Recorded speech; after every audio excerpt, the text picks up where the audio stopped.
way too early odds on the Saints' coaching candidates.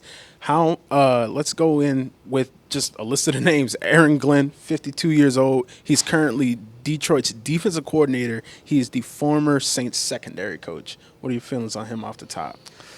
I would say he's the front runner for the job. Really, I think the biggest competition here is the Jets, and I could definitely see him ending up with the Jets. He played there. There's ties there. I think that's probably a job that, if you're looking for it, people like to go back to kind of where they came from, and I wouldn't be surprised to see him draw interest from them and be interested in that job.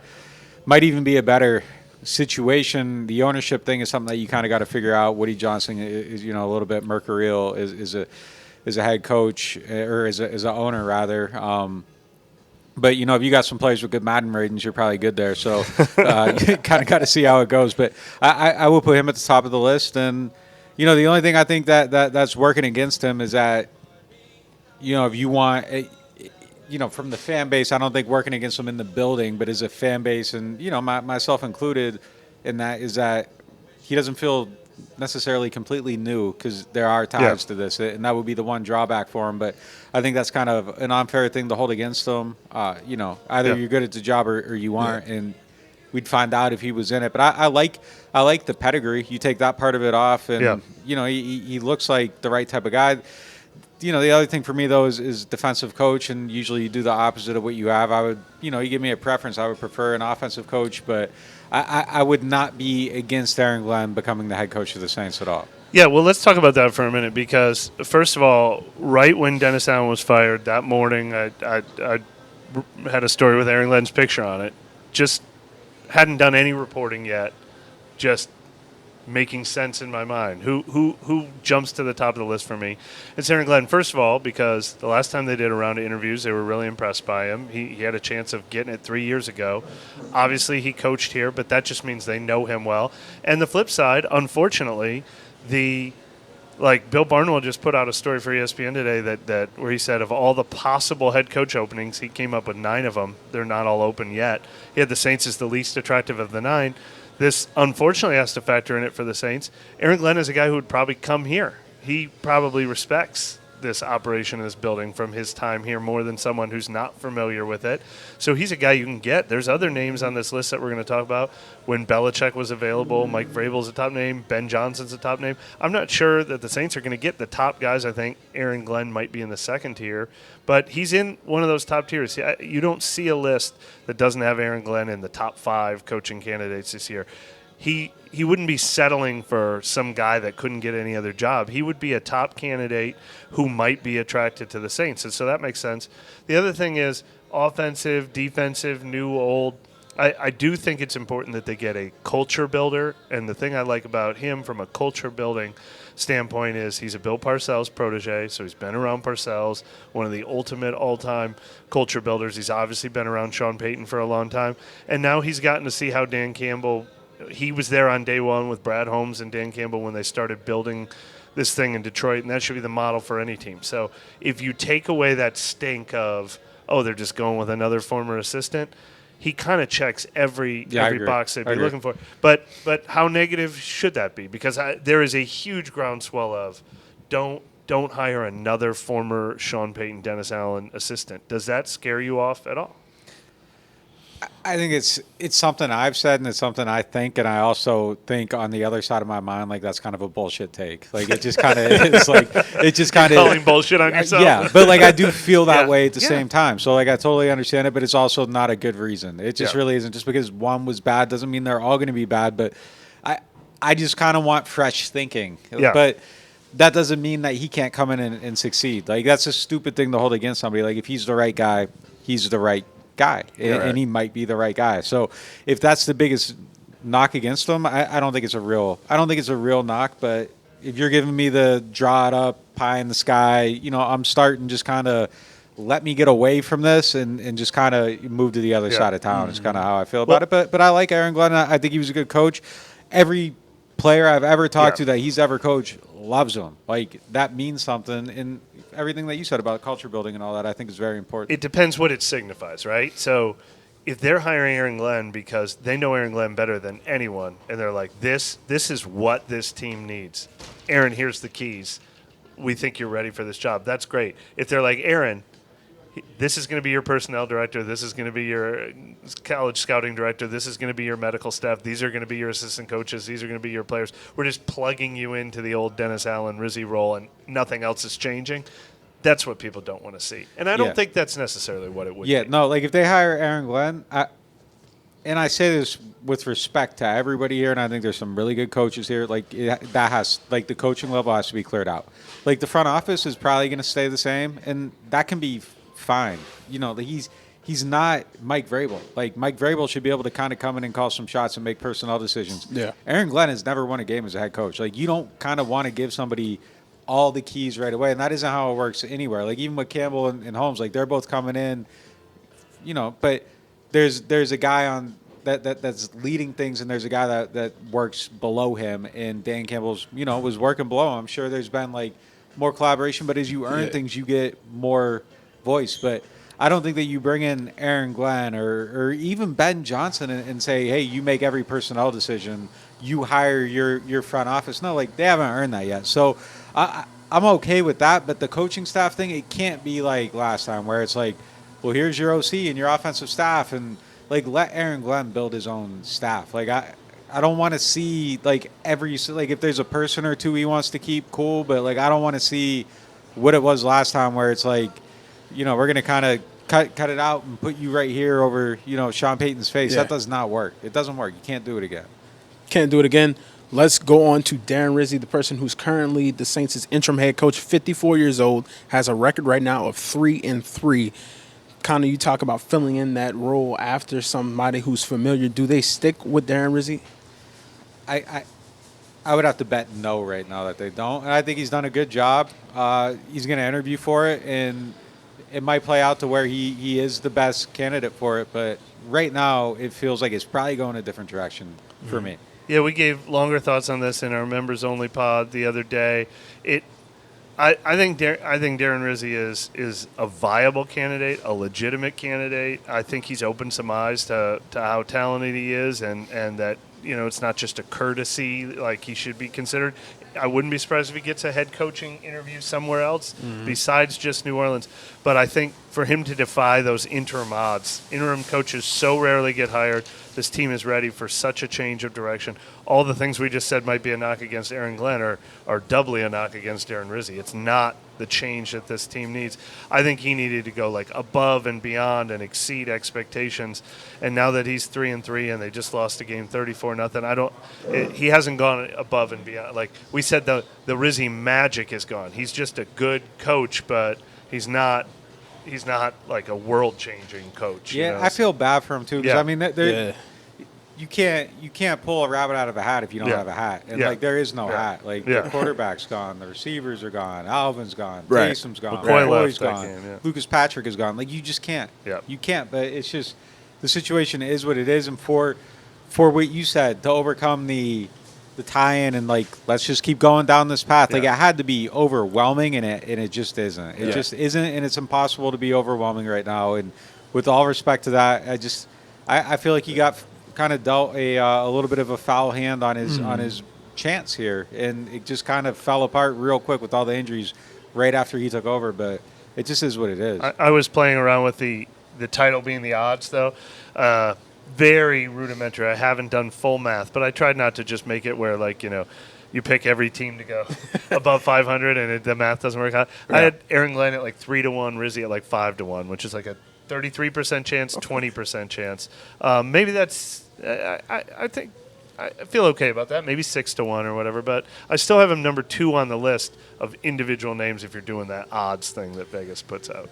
Well, I mean, we know who's setting the odds here, so I don't think that's outrageous. Yeah. They like comfort. They like familiar. I mean, he's comfortable and he's familiar. So you can't count it out, and he hasn't done a terrible job. He's a viable candidate, as you said.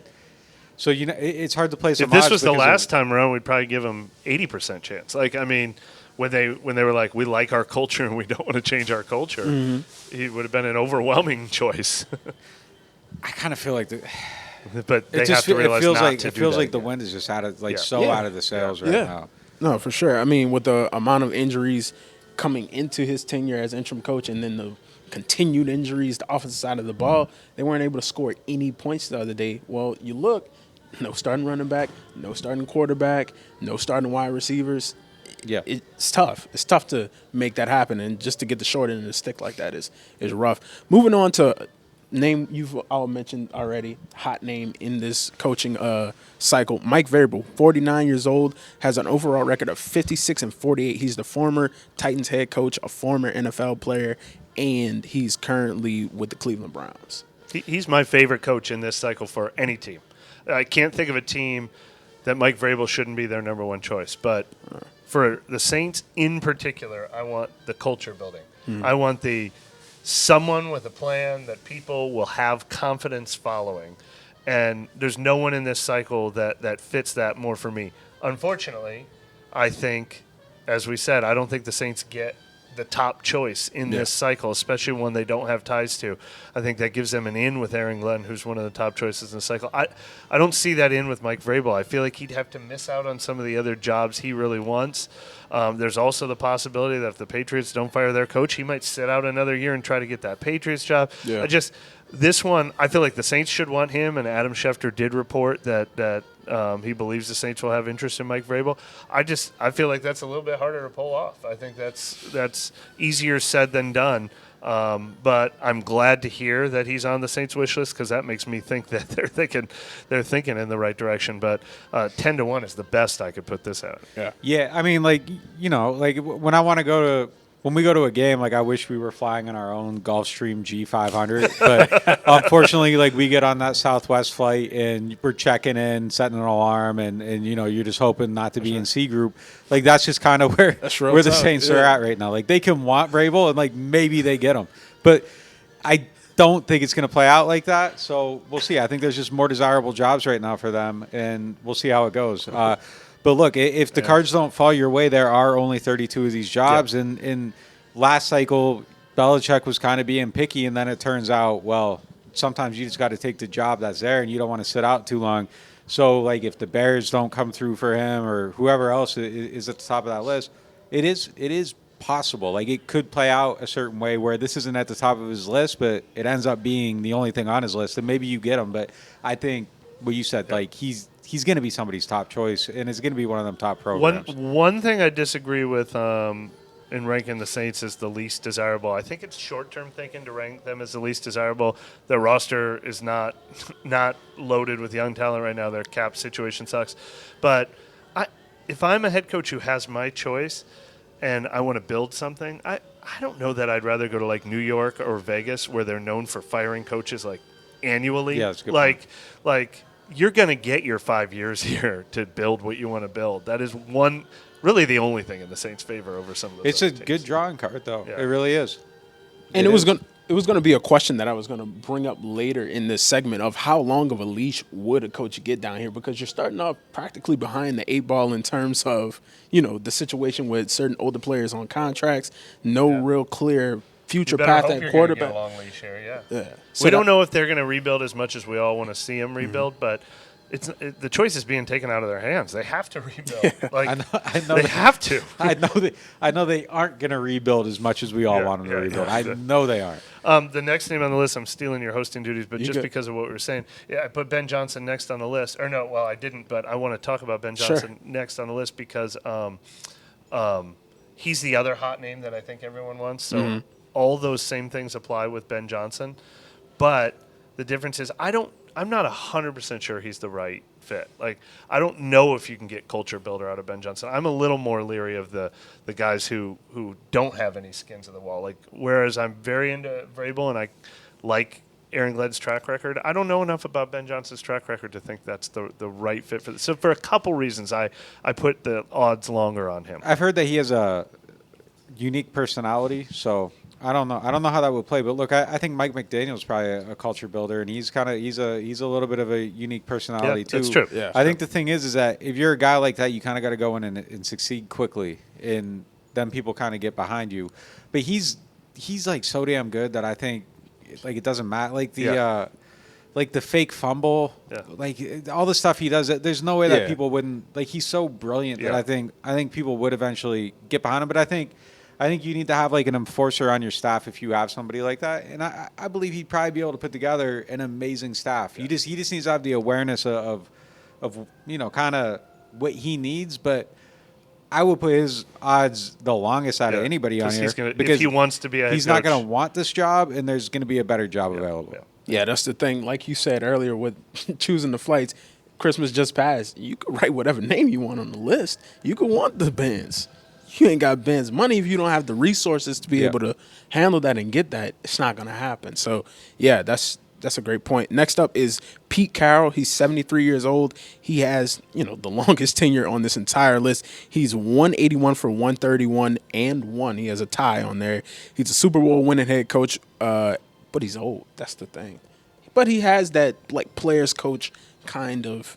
He's an energetic guy, though. I would love them to get him. Honestly, you would? Yeah, I would be into it. I think he's someone that can build a program. I think he could probably heal some of the stuff that's been wrong here, and I think that he's a somebody who has a strong voice. And if you're going upstairs to the second floor saying what you kind of need, like he's somebody that you're going to listen to and you're going to be open to kind of his thinking. And I think he's someone that can maybe have the influence along with the Vrabel to change kind of some stuff. And they're going to have to defer to him and give him kind of the things that he wants. I would be fine with it. He's a successful coach, and he has a good track record of hiring great assistants and all that stuff. So I think he'd be a good hire for this team. Yeah, I'm a little torn, but I like that. I like that idea. I like the idea of someone with a team-building, culture-building plan. It feels so temporary with him at his age, and is he setting it up for one of his valued assistants to like then be his heir apparent? I don't know, but shoot, maybe that would work. Like it would be someone else's vision and direction completely. And hey, this worked for me at USC. This took me to Super Bowls. This won me a Super Bowl. It would not be following this old, tired blueprint. It would be a new blueprint. It would be fun to watch that play out. Yeah, I mean, like even if he ends up being like given his age and everything, it being a quote unquote bridge coach. Yeah. Because I kind of think whoever they hire has a very good chance to end up just being a bridge coach. Yeah. I think he'd be a good one for that role. Like the thing about kind of collecting tomorrows, and the Saints are going to be in a place where they're collecting tomorrows, is that the person collecting the tomorrows usually doesn't get to wake up on tomorrow. And it usually ends up being somebody else. And, if that's the case, I feel like he's somebody that could do all right, though. I mean, yeah, he's a little bit older and everything, but, like, his track record is what it is. He's respected, and, like, I feel like there just needs to be some healing. I would prefer like a younger kind of lottery ticket, but man, he's a good coach. When I saw his name kind of pop up in the talks, like I think it might be last week or like a week ago, of wanting to get back into football, the reason why I emphasized his age on here of being old is because I thought it was just kind of like what Mike said. It was going to be like what Bill Belichick is at North Carolina. Yeah, he's coming in, he has the cachet, he has the name, but he's taking this job to prepare somebody else to get this job right under him that's in the building. So that's how I saw it. Maybe I'm wrong. Even until a point, like I thought that his, rah-rah, come on, guys, let's get it together and come out here and do the thing. Like, I don't know if that's what this team is built for right now. I think they kind of need a heavy-handed person to come in there and say, hey, what y'all did over the last X amount of years, not where it needs to be, and here's how you do it. So, I don't know, but it would be interesting to see somebody like Pete Carroll to come in and, kind of mend some needed fences, I guess. Yeah, I mean, 73 is kind of like, but coaches are old, man. Like that, like Andy Reid's like 66, Sean Payton's 60, Harbaugh's 61. Like, yeah, I mean, 73 is a lot older, but Pete doesn't seem like a old. His like mind old isn't man. old. No. His body might be, but his mind is not He's old. still years away from running for president. I'm on both sides of the aisle with that joke. So yeah. But if you give me my preference, so yeah, I mean, I'm going with like a younger, more like a lottery ticket. But if you're kind of like striking out a little bit and he's there, I think if Pete Carroll's interested in your job, you have to be interested in Pete Carroll and at least take it very seriously and play it out. All the people who are against the Aaron Glenn, another Sean Payton assistant, should be for a Pete Carroll because it's like he is not going to follow anybody else's blueprint. He's written his own blueprints. Yeah, no, for sure. You talk about just losing out on different people and filling a role. I think I can speak and say that I don't want them to just press the panic button and hire somebody just because the top person that they want isn't there. Do you all feel the same way? Yeah. Oh, no question. I mean, that's why it's good that we have 8 names on this list and none of them are a bad name, and then there's another 8 that aren't a bad name. You know, I mean, I hope there's no such thing as just push the panic button and accept this guy. That's what Dave Canales felt like a little bit to me in Carolina, probably unfairly. He seems to be doing a good job there. Look, that's the beauty of having a head coaching job in the NFL. Like, you're going to get tons of worthy candidates applying for this job. The panic button hire might be Rizzi. He might be the fallback. Yeah. We had 3 guys on our list. We didn't get them, so let's stick with Rizzi. But, you know, I'm not worried about that existing where you just don't get anybody good. How many losing seasons do you think Pete had in his last 12 years? I feel like there might be some of those 7 and 9s like the Saints, but I bet it never got worse than that. No. Last 12 years? 2? 1. Yeah. Wow. Yeah, they were good. Yeah? They were good. And they were 7 and 10. What year was that? 21. Okay. The year he got his last year? Or No. He finished on a winning year. No, he coached last year. He coached last year. 9 and 8. Next up, Brian Flores, B-Flow. He is 43 years old, has a record of 24 and 25 as the Dolphins head coach. He is currently the Vikings defensive coordinator. What you think? Really fascinating to me. I mean, speaking of checking all the boxes, he's done it before, and he did it successfully for Miami. Everyone was shocked when he got fired. He's comes from the Belichick tree, culture, check. He's known for having a dynamic personality, and he is that hardline. He's not the rah-rah Pete Carroll personality. He's the, hey, we're going to come in and we're going to clean this thing up. His defense might be he might be the best coordinator in the league this year. He might win the Coordinator of the Year award that they give out for what he's doing for Minnesota's defense, which has them as maybe the number 1 seed in the NFC. And he interviewed for the Saints job before. By all accounts, I think they liked it. The only drawback is what in the world went wrong in Miami that made him get fired, and has Tua still talking to this day about how disrespectful it was playing for him. Yeah. Who the Saints are going to have to find out all those answers about whether he's a fit or whether he's not a fit. But otherwise, I would think he should be high on this list. Yeah, I mean, I think the thing against him is just kind of a tough personality. But, you know, maybe he's learned how to maybe do what he's got to do, but, like, communicate a little bit more effectively, like the Tua thing. But, like, that could just be Tua's experience, too, and it might not be everybody else's. It's insane he got fired after going 10 and 6 and 9 and 8. Like, that's insane. How does that even happen? He's done a really good job. I don't know enough about him. I think the biggest knock against him is just if you're scared of the Belichick assistants, but it seems like he kind of bucked that trend. Like 10 and 6 and 9 and 8 feels like succeeding. So and he's killing it as a defensive coordinator. Right? Like the most creative, maybe both sides of the ball, like the most creative coach in the league right now. Feels like a guy who definitely is confident in what he's doing. Yeah. So, yeah.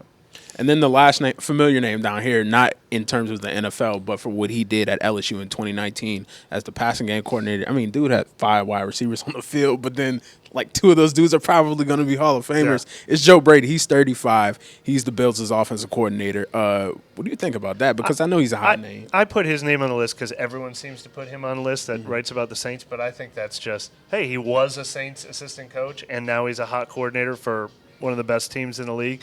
That does all make sense, but I've never gotten the impression. I know Sean Payton didn't regard him that highly. I don't know exactly how everyone in the front office feels about him, but I don't feel the same way I feel about Aaron Glenn, where he's this guy who was in the building for 5 years and he's beloved and held in high esteem. He may get an interview. He may be respected. He's obviously doing a great job in Buffalo, but I am not. I have longer odds on this than I think people are just looking at it on the surface feel. I don't know how to feel about him. I feel like I kind of have a blind spot. Yeah. Because like the Carolina thing felt like it went so bad. Yeah, and I'll just never forget Teddy talking about how they didn't even like practice red zone or anything like that. So I think he's probably obviously learned from his mistakes. I just don't feel like I've kept a close enough eye on him, and I feel like I'm judging him off of that one stop, and I just don't know what to think about it. He's the one name on this list to me. Kind of Ben Johnson, too, just because of what they say his personality is. But I think, for me, in my eyes, with Dennis Allen, the thing was you had a lieutenant trying to do a general's job. So I don't know if Joe Brady is just a great lieutenant that if you promote him to general, the lights might be too bright. I think for everybody, they might be at a certain point, and then you just find out how to operate it. But I just don't know if he is, that type of personality and guy to be able to say, hey, like, I'm the head coach, straight up. You do what I do. You can't just sit there and focus on just, like, the offensive passing game and the offense. You have to command an entire team and an entire organization, especially, like, with the way the Saints are right now, kind of rudderless without a captain. You have to set the standard on what this is going to be going forward. In my eyes, that's what I see him as. I don't really know him too much outside of kind of what I've seen at LSU and with his time in the league. It's tough, but like LSU was a long time ago. It was a long time ago. I feel like I have a significant. It was pre-COVID. Yeah, I feel like I have a significant blind spot for him. And you said he's what, 35? Like, yeah. The maturation between 29 and 35 is crazy. I mean, he could be totally ready. I can't speak on him because I just don't feel like I know enough about him. And then if your highlights being next to Josh Allen, I don't know. I don't know how to judge you off of that. So he's somebody that I definitely got to take a closer look at, and I don't want to be dismissive because I feel like he could be maybe a legitimate candidate just because of the pedigree and having ties and all that stuff. So, I feel like I'd be unfair to him if I really dove into it. Yeah.